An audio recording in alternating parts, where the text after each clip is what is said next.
hai pi kho i no phi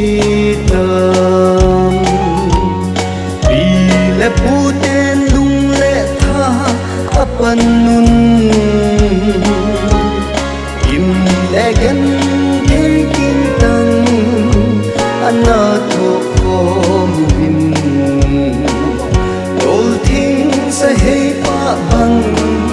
tunin aku pata lung khat nin pang khom te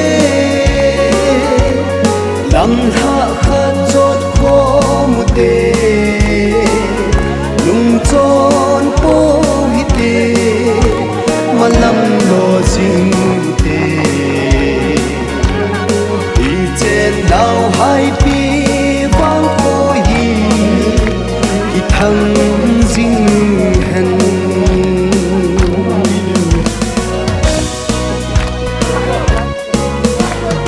mol le thang jong ting pa in chu tin vat in len na cầm na tui thiên căng lâu tui along ye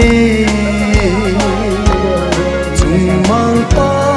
vang bộ na kimin i chang tao về tui bang long kho mu te khao bang giam kho mu te lung khat nin pang kho mu te lam tha khat chot kho mu te nung chon po hi te malam lo jing te i chen now hai pi vang ko hi ki thang jing hen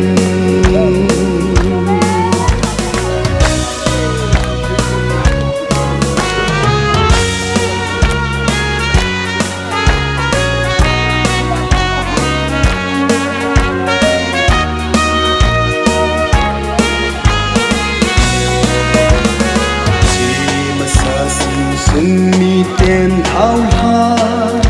ei to ching nui ki bang khen sa chin ngai te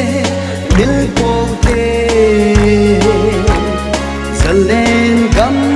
chung ho pi chung mang pa ang la ya ni kha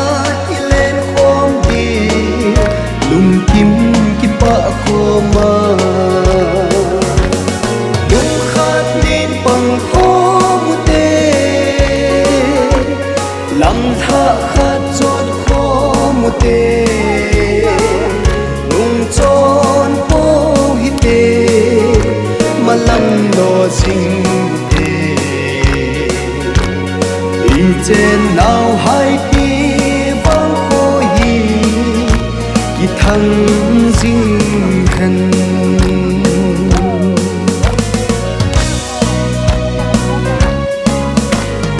mol lên hàng dù kinh pa in chu tin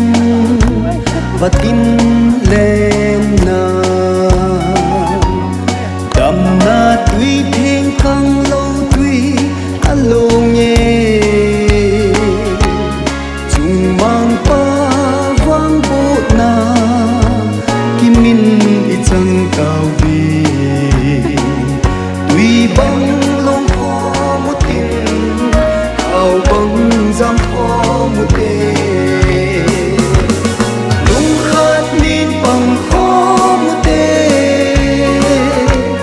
lam tha khat chot kho mu te lung chon po hi te malam lo jing te i chen now hai pi vang ko hi ki thang